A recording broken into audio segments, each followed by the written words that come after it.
Last time on Realm of the Gods. It's a mad, mad, mad multiverse. Yep, we rejoin our... heroes waking up in the morning where they find that while the rest of the gang was out on their wacky clowno adventures, Nolene had spent the night gambling with the resident ice wolves in Terry. She even managed to win $10, certainly she didn't cheat using luck, to her advantage. Ringo heads out to the store to pick up a Bic lighter and Brather picks up some actual marshmallows. Lacius once again heeds to the call of the cobbler to portal to the cottage. There he finds the cabin empty save for a note that reads today's task is to write a book about shoe crafting so simple and effective that a 5-year-old could follow it.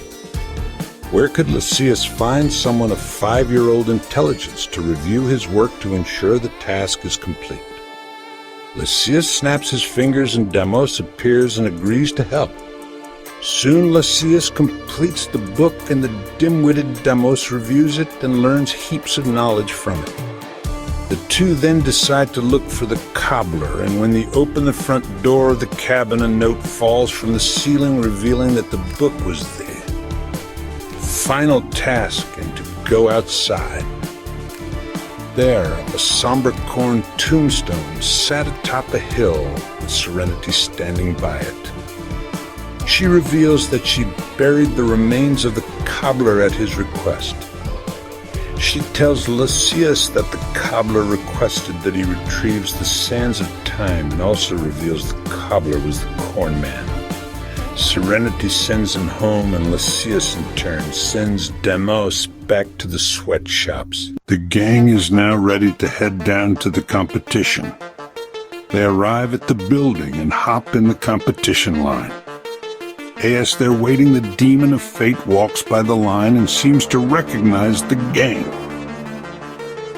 At first, they're nervous, but after inquiring, the demon reveals that he doesn't remember getting domed by Nolene. He actually thinks that polar bears mauled him and stole his clothes. Brather, despite being in the demon's stolen clothes, offers to trade marshmallows for his purple suit. The demon, not really liking the suit, agrees. Lysias also whips up some new shoes, but they are trap shoes that might send his feet to another dimension. In their creation, Lysias spent a fate point in the demon's face, which instantly revolts him.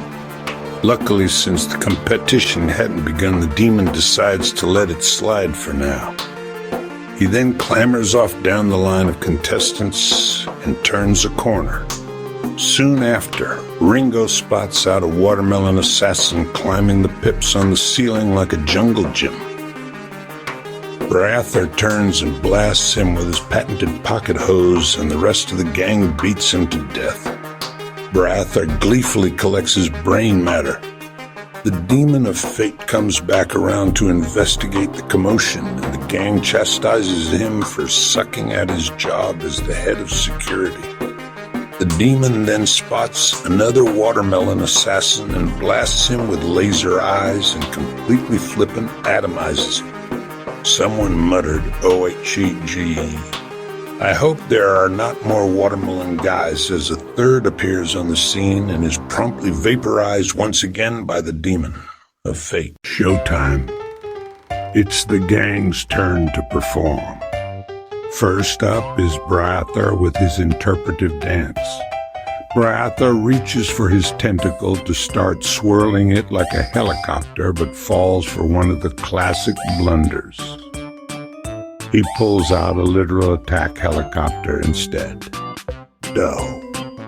He tries his best to keep it together, but sadly he is eliminated. As he's about to make his exit, he spots Loki and Agnir beckoning him through to sneak under the stage. Brather makes great use of the brain matter by flinging it at the orc judge, but misses and hits the other judge next to him. Next up was Ringo and Catboy Damos. Their slapstick set is already off to a fantastic start. even before Ringo smacks Damos in his stomach. Upon first impact, the crowd absolutely lose their shit. The entire audience are rolling uncontrollably. Even Thor can't control himself and is crying tears of laughter. Ringo manages to collect some. Nolene goes on third and uses her lucky fan to enhance her dance, or should I say dance. It goes overwhelming well, and on her way off stage, she comes across a note with the location of her nemesis, Aileen. Finally, Lysias took the stage with the rest of the gang, including Damos, and played another metal song called Lysias the Protector of Shoes, once again declaring, "For the death of Fud Fud," and it goes pretty damn well, but is noted as not being as heavy as his first song. The competition goes on and the gang starts sabotaging contestants. Notable victims include Sweepin' Steve, who the gang swept underneath the stage and was carried off by raccoons and a cat person whose violin bow was stolen. The gang is going strong and successfully until Fud Fud heads on stage. Lysias spends a fate point and attempts to throw the porcelain spider-filled shoe on stage just as the vile imp begins to sing. It falls short, so Briathor assists by smacking the floor panel, and the shoe just barely enters Fud Fud's field of vision. Not being able to resist temptation, Fud Fud devours the shoe, but the spiders begin biting him all over. His voice falters a little, but does not fail, and he manages to finish, but overall it isn't great. Lysias, amused, is jubilant until he is lifted off the ground by his head. The demon of fate has come for the gang. Just then his sabotage shoes trigger, sending his feet to another dimension, and the demon of fate is mostly unable to move. The gang takes a moment to try and figure out what fanny way they could contain him. Do they tie him up? Do they make a run for it? Lysias suggests that just shooting him could be a good idea since it worked so well last time. Nolene knew that it would cause too much noise, but the gang was running out of time before his feet returned. Just as the spell is about to wear off, a shot rings out, followed by screams, The gang gazes at the demon of fate, whose head now resembles a smashed watermelon. It looks like he's dead. The gang wastes no time and friggin' skedaddles out from below the stage and tries their best to blend in with the panicked crowd. The gang learns that the round ricocheted and hit the beloved Orko, the famous celebrity orc judge, and he might not make it. The gang then views a broadcast screen. The camera cuts to Horus, who blankly looks at the screen as if he knows exactly what happened. Hercules. I hope. What?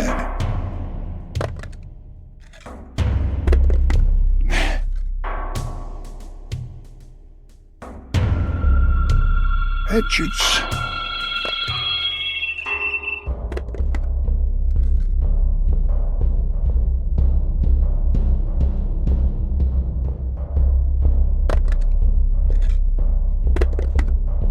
Hatches on the well right chain to see.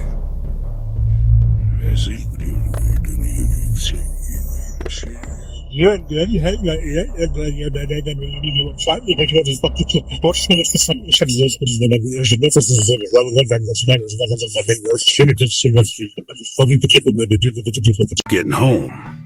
Horus, who still appears to be freaking the fuck out, explains that now the demon of fate is gone, an archangel will arrive as date is not longer in order. The gang doesn't seem to fully comprehend this, but feels like that might be a bad thing. Luckily, the homie Horus is still on our side and managed to destroy the receipts for the Hephaestus Hellscreamers. Nolene looks up the address of Aileen and discovers she is currently staying at a mental institution. Lysias helps Ringo build his bag out of the corpse of Saki, the sack in Thor's tears. The bag that they now have acts like a bag of holding but is indestructible and invisible. Finally, the gang heads to their favorite place for shenanigans, the grocery store. There, Lacius finds Sweepin' Steve hanging out with Moppin' Mike. Before Lacius could introduce himself, Breathar whips out his pocket hose and sprays the two with napalm. Sweepin' Steve is fucking dead. He is a pile of ash on the floor. Luckily, Moppin' Mike spun his mop around super fast and deflected the flames. Untouched and only lightly bothered, Moppin' Mike is convinced by Ringo to join the house and to play poker with the gang. He even got Mike to pledge his soul to him, making him the most powerful minion yet. The session ends visiting Athena for how Lacius could get his grubby paws on some sands of time. But I forgot how. Will the gang find out why Aileen is in a mental institution? Will Orko, the celebrity orc, survive his wounds? And who is this Archangel guy? He couldn't be too bad, could he? Could he? Find out next time on Realm of the Gods. It's a mad, mad, mad multiverse.